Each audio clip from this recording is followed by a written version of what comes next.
The charter schools are a big improvement over the so-called public schools. Charter schools are still a public school, but free to a certain extent of the stinking unions. Right. They were mainly run without unions, and that gives them the freedom to hire and fire and teach the kids better. You get better results for 20 or 30% less money. And when you get off into really free schools, the charter schools are on the way to being supplanted by schools where the parents are in charge instead of the stinking union. You hear me say stinking because I want you to think Jack Roeser is using bad words you don't normally hear in public about a big institution. Well, I'll tell you, they are the stinking union that is ruining the politics and has corrupted politics in the state of Illinois.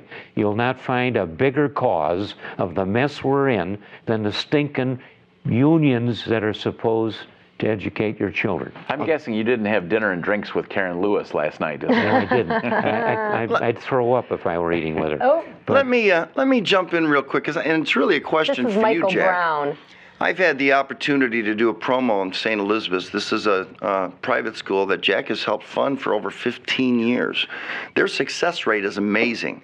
In the high schools in Chicago, they've got a 50% dropout rate. Yet, if the kids that are going into high school public that's the schools, public schools, not St. Right. Elizabeth's. Right, have come from St. Elizabeth's grades kindergarten through 8th grade, they have a 98, 99% graduation rate. Now, my question is this, Jack. Have we looked at what the cost is per child in that school that is performing extraordinarily well? I know exactly what it is. He's going to tell you the numbers. I've asked him recently. The cost of the public schools is $16,000 plus Per the child. pensions, but the total cost in St. Elizabeth's is about $4,500. Oh my God! They're running for about 1/3 the cost of the city schools and getting a far better result. Folks, this is a place where we can really do a lot better for families, people, business, our finances. It can all get cured if you get rid of the stinking public union, and particularly the rotten one, the big one that's cursing us all, is the IEA, which is a division of the NEA, and I can show you an article from Forbes magazine. I bought 1,000 copies of this because it was so pertinent in 1993. I still have 3 copies.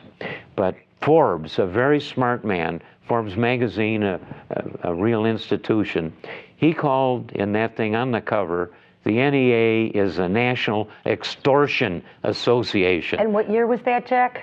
National Extortion But that was Association. 1992. 1993. I've been on this track a long time. I know what these stinkers are doing to our kids and us taxpayers. Well, I stink at math, but that looks like 30 years to me. Well, let's make it 20 years. Again, 20? Again, it isn't the teachers. The Really, teachers, 90? Oh, he's right, thinking the teachers provided a good education when they were stinking. making substandard salaries.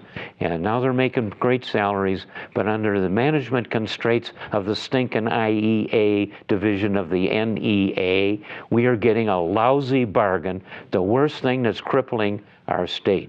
Okay, Senator Oberweis, can I ask you a question? Sure. Okay, what Jack is saying and the statistics of these charter schools and the private schools versus public, why is there not, or is there, an exploratory committee in Springfield to take a look at this, to hold accountability our public school system? They have the primary and secondary education committee that's supposed to handle that. But they all shut up as soon as the president of the IEA walks into the room. Everybody down there shuts up. Why? Because Mr. Madigan is the Democrats are the biggest benefactors of the stinking IEA union and the immense amount of money that they pour into the Democratic Party down there. Well, shame on them. They're hurting the people and they're hurting our children. They should be ashamed of themselves. It's an outrage. It is an outrage. I'm sorry, you were going to say something. So obviously there is some type of accountability arm, but it's just not facilitated properly. Is that what I'm hearing? No, I was going to say basically the same thing that Jack said, and that is the unions put so much money in the hands of John Cullerton and or Mike Madigan that they have a very close relationship that's difficult to break up. Is that not called patronage? Well, sort of, yes. Yeah. I think that would fall under Cronyism? lobbyists. lobbyists. When you think about it, in the private industry, in private sector, you have a union on one side negotiating with the owners or management on the other side. You have two people trying to reach to some type of agreement with different interests, and eventually you get some type of agreement. That's not what you have when you have public sector unions.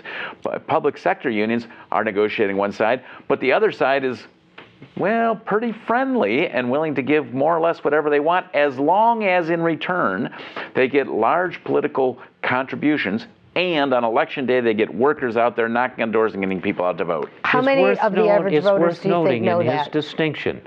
Listen, the distinction he's making is that the customers of the education thing, the customers are the parents and children. They do not have a voice in this thing. The stinking union has overbalanced this thing with money and politics, and it's an outrage in the state of Illinois that these are the most un-American, uneconomic rascals you could imagine. How? I'm not exaggerating. It's all that bad. What percentage of the average voter understands what we're talking about right now, do you think? I think it's a pretty small percentage, but hopefully because of this pension mess and because of Detroit declaring bankruptcy and getting a little attention to the financial situation of the state, I'm hopeful that people are starting to get it. And I'm hoping that will become a major issue in the gubernatorial race next year. And the problem is, when are these Chicago people, they want the charter schools, they want private education.